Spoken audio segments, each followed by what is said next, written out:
Rahnwet Nan Pohnpei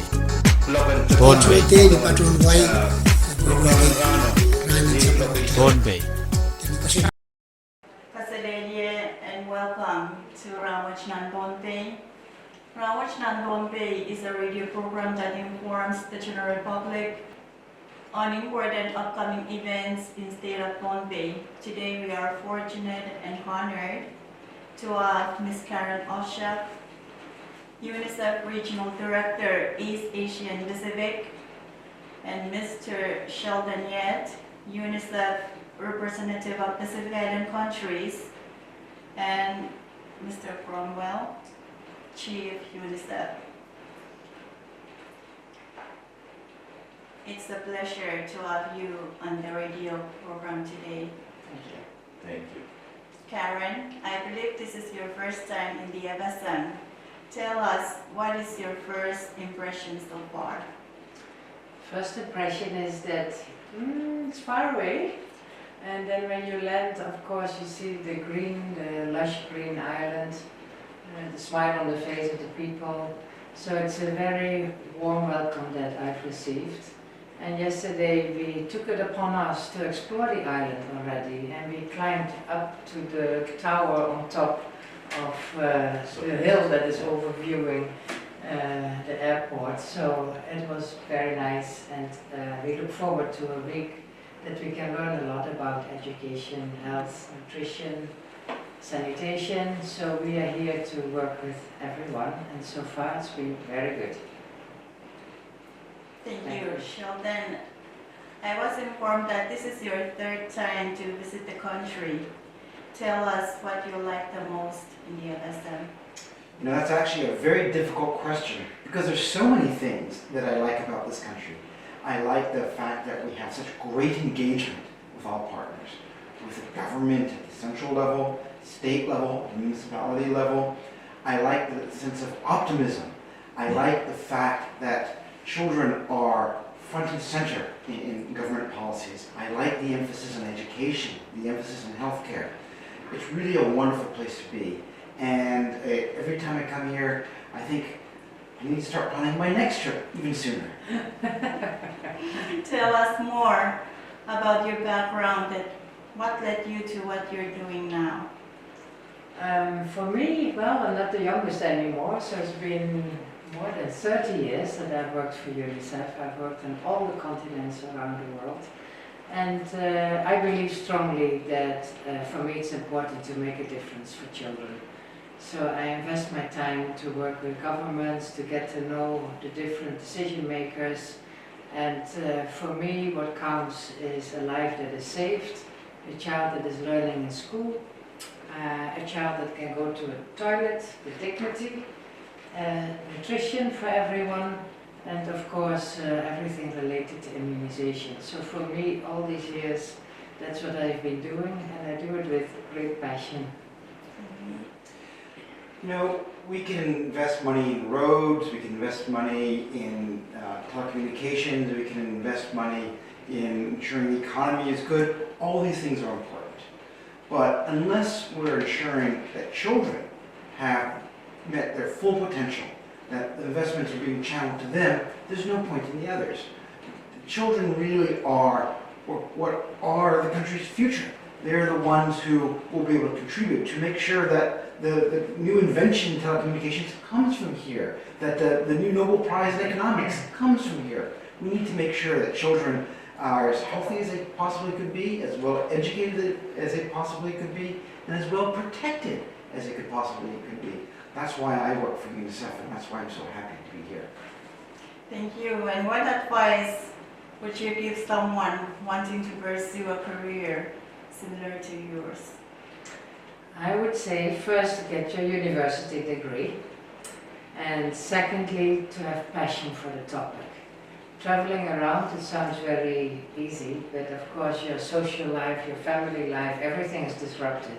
So if you don't do it with passion and you don't believe in it, it's hard, but it's a beautiful task. So I would say education, and then you have to be willing to work hard it takes, let's say I spent the whole weekend traveling to get here, so if you don't want to do that, then I would say don't join UNICEF.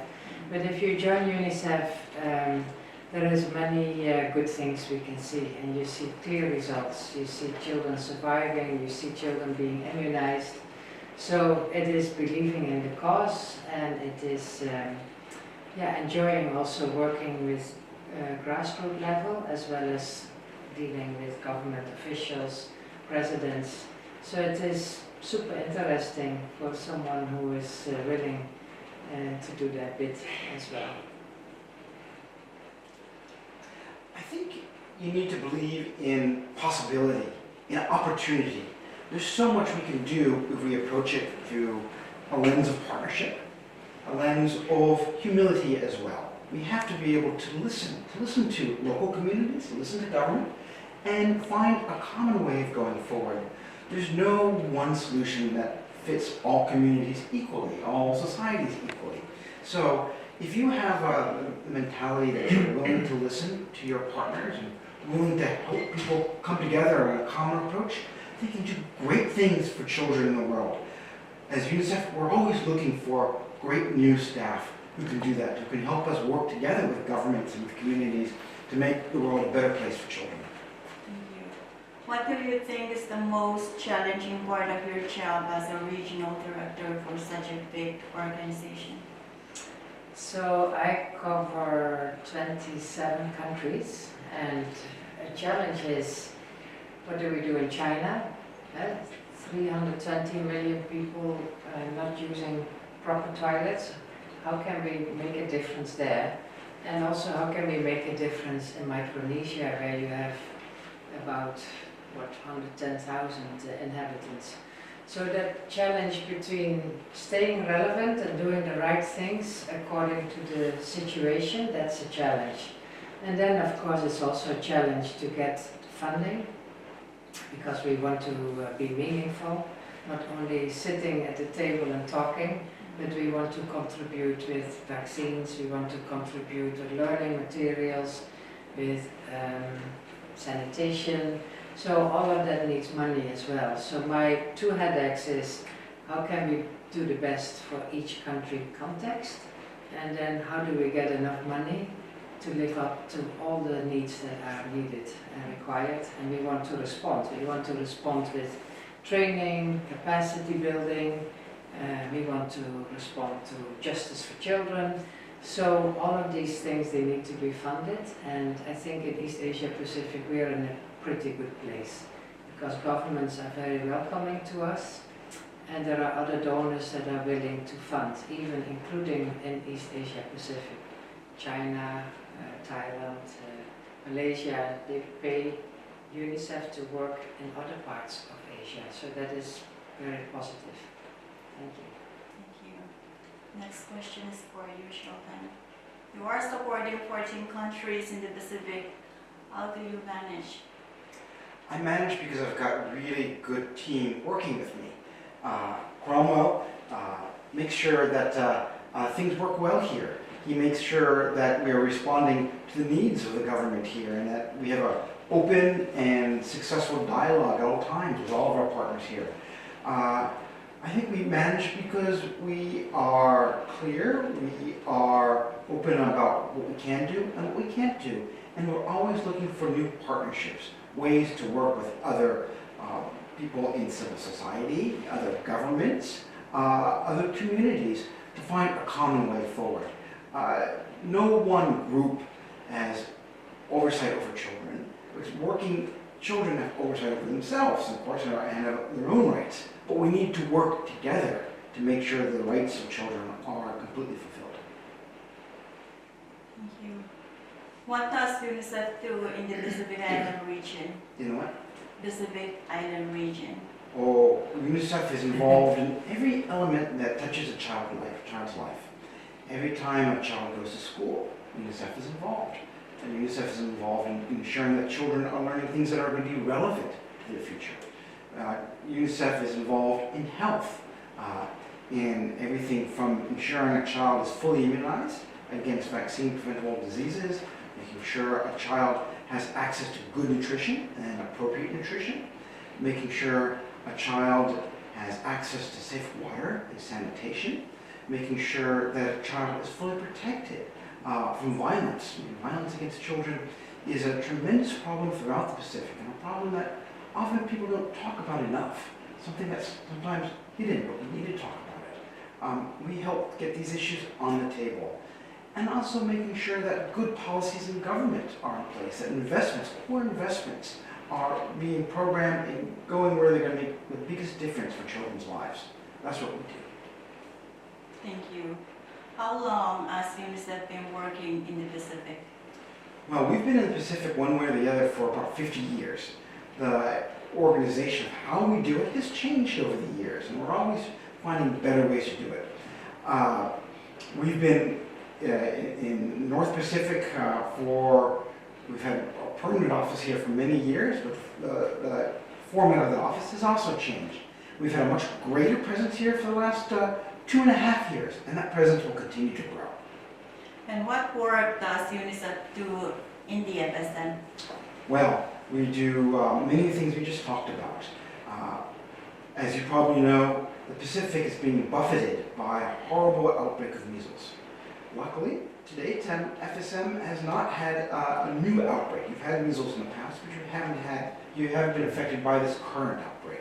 So we're working with your Ministry of Health and your Secretary of Health to make sure that all children are fully immunized as they should be immunized.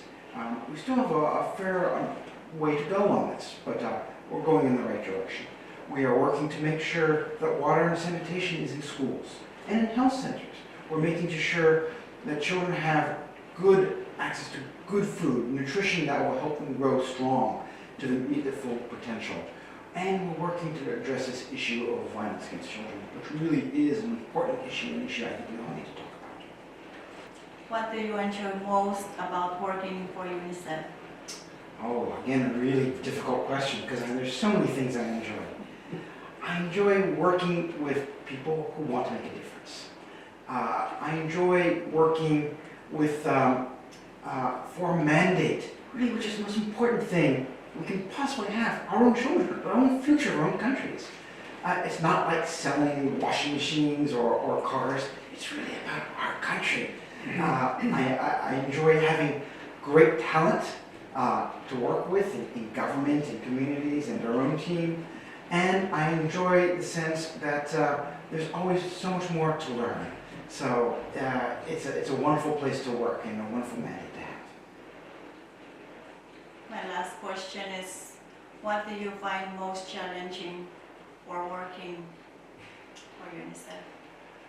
Well, there's so many things that we'd like to be doing, but only so many resources that we have in terms of financial resources, staff resources.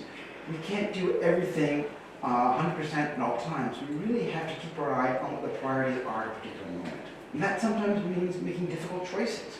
But to be successful, you have to be able to make those difficult choices. Those choices in conversation with our partners, in conversations with our partners in the UN system, our conversation with partners in government, and finding together the best way forward.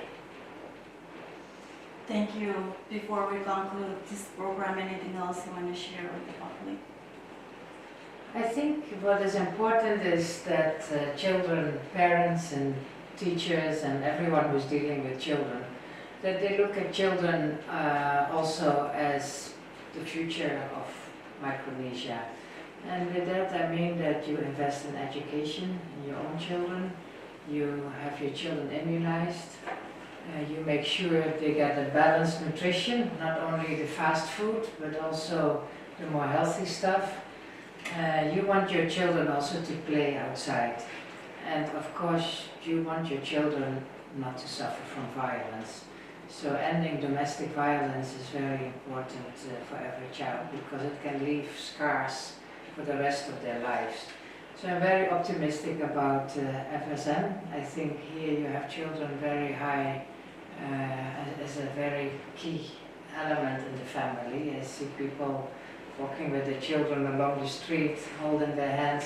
So I think this care and protection is what children need. And yeah, you need a little bit more of that. So ending violence, getting them immunized, getting them in school learning, and making sure that their health and nutrition is also done in a way that they can grow healthy and strong. And that's why we are here. Thank you so much for your time, and this has concluded our today's radio program. Thank you, it was a pleasure to be here. Great to be here. Thank you very much. Enjoy your stay. Thank you. Yeah, Thank you, thanks. sir. Kailangan ka sa Legia. Kailangan.